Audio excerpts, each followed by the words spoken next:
Electric riders welcome back. ఈ video వచ్చేసి another electric moto vlog. Warangal to Mancherial 160 kilometers on ADMS GTR on EV charge. Let's go.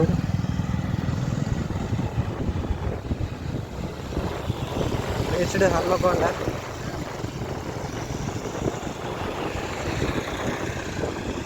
ఈ ట్రాఫిక్కి first మోడ్లే రావడం జరుగుతుంది. కమాన్ వచ్చింది. Traffic విపరీతంగా ఉంది. అలా వరంగల్ సెంటర్ నుంచి హన్మకొండ దాకా ఫస్ట్ మోడ్లే వచ్చింది.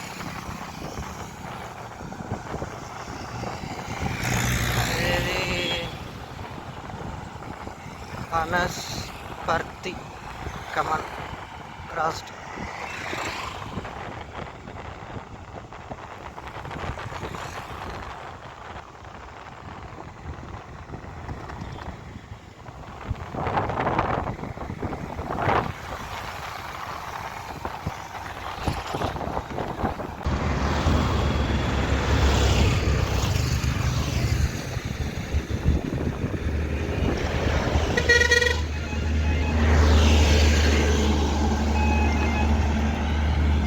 ఈ చీకట్లో బాగుంత రైడ్ కూడా కంప్లీట్ కాలేదు. మొత్తం చీకటే ఉంది. ఇది కదా రిస్కీ ఎలక్ట్రిక్ రైడ్ అంటే. విపరీతమైన ట్రాఫిక్ ఉంది. ఫస్ట్ మోడల్ నడపాల్సి వస్తుంది ట్రాఫిక్కి, ఈ హైవేలో కూడా.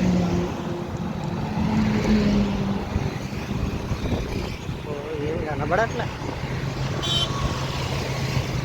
ప్రస్తుతానికి. లొకేషన్ వచ్చినట్టు రావు కలదు. ఇదేమో లొకేషన్ బోర్డు కాదులే. మొత్తం బండ్లే. హైవే నిండా బండ్లే ఉన్నాయి. ఏంటిది అలా స్పెషల్ డే అసలు? సన్ దొరకట్లా.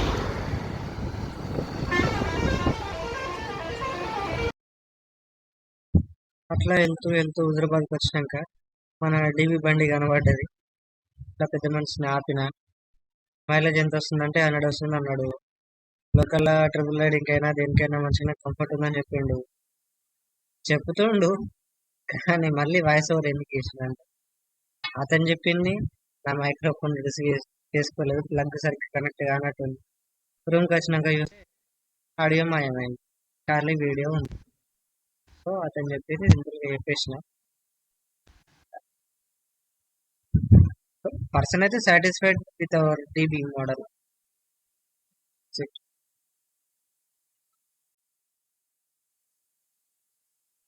అండ్ పెద్ద నా ముచ్చట అయిపోయినాక బయటికి వెళ్ళిన. హుజరాబాద్ దాటేటప్పుడు కూడా బ్యాటరీ 4 పాయింట్స్ అదే అట్లే మెయింటైన్ అయినాయి. Same speed, same performance. Battery ఏం డౌన్ కాలేదు హుజరాబాద్ దాటేటప్పుడు. ఇట్లా పోతూ నైట్ రైడ్స్ చాలా కూల్గా ఉంది. సో అందరికి చెప్పొచ్చేది ఒకటే, వేరే ఎలక్ట్రిక్ వెహికల్స్ పక్కన పెడితే ADMS అయితే long range without any doubt వెళ్ళిపోవచ్చు. అంటే మంచిర్యాల నుంచి వరంగల్ దాకానైతే 2 వీలర్ మీద వెళ్ళరో నాకు తెలియదు. వెళ్ళే వాళ్ళు కూడా ఉంటారు మహానుభావులు. సో వెళ్ళొచ్చు up to 200 kilometers. మంత్రాలో 240 kilometers 72H battery company చెప్పింది. అది ఎప్పుడు రిలీజ్ అవుతుందో చూడాలి. అది రిలీజ్ అయింది అంటే ఇక మనకి కాంపిటేటర్ అయితే ఎవరు ఉండరు, Idea networkers. And reached Karimnagar. Battery చూసినట్టయితే ఇంకా 2 పాయింట్స్.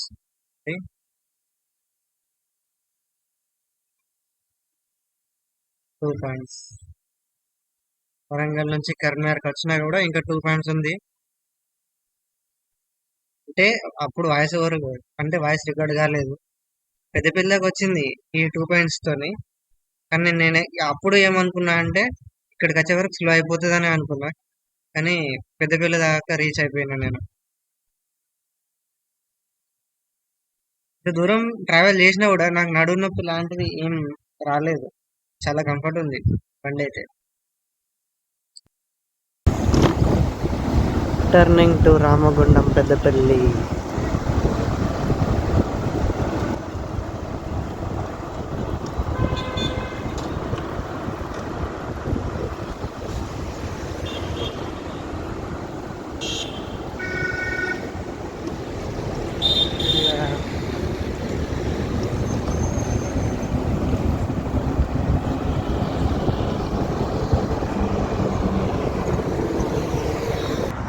లొకేషన్ వచ్చేసి పెద్ద కాలువల, ఆల్మోస్ట్ పెద్దపల్లి కమాన్కి దగ్గర ఉన్నాం. పెద్ద కాలువలు ఆల్రెడీ దాటేసిన. ఇది వచ్చేసి ఈ విధంగా కొట్టేసుకుంటుంది. అంటే రెడ్ పాయింట్ స్టేబుల్గానే ఉంది, కాకపోతే ఛార్జింగ్ సింబల్ కొట్టుకుంటుంది, ఛార్జింగ్ పెట్టమని చెబుతుంది. రెండు పాయింట్ కొట్టుకున్నాక ఆగిపోతుంది బండి, కానీ ఇంకా రెండు పాయింట్ బ్లింక్ అవ్వట్లేదు. సో నేను ఎక్స్పెక్ట్ చేసింది కరీంనగర్ దాకా వచ్చి బండి స్లో అయిపోతుంది అనుకున్నా, కాకపోతే అప్పటికే 2 పాయింట్లు మిగిలి ఉన్నది. పెద్దపల్లి రీచ్ అవుతుంది అనుకున్నా, ఆల్మోస్ట్ రీచ్ అయిపోయింది. అంత పెద్దపల్లి బస్ స్టాండ్ దగ్గరికి వెళ్ళి వీడియో తీస్తాం మళ్ళీ.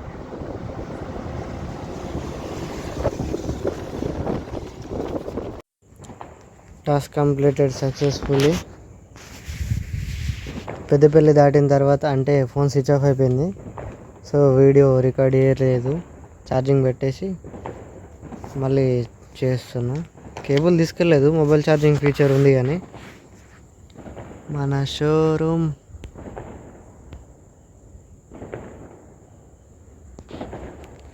సో వరంగల్ టు పెద్దపల్లి దాటిన తర్వాత ఆ రెడ్ చూపిస్తా.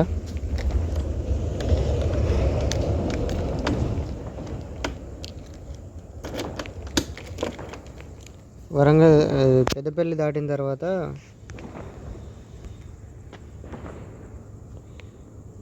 ఈ రెడ్ పాయింట్ కూడా బ్లింక్ అయింది. బ్లింక్ అయి పెద్దపల్లి దాటడంతోనే బండి ఆఫ్ అయిపోయింది. అంటే డిస్ప్లే ఆఫ్ కాలేదు, మోటార్ మాత్రం తిరగట్లేదు. ఇక లైట్స్ అవన్నీ ఆన్లోనే ఉండే.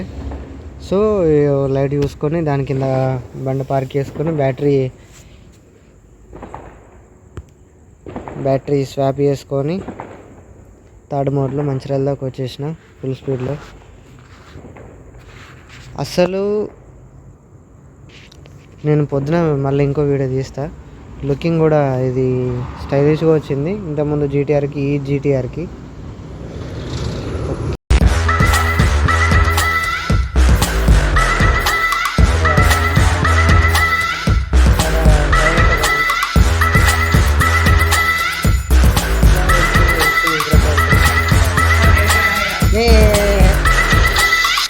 ఏదో ఉంటుంది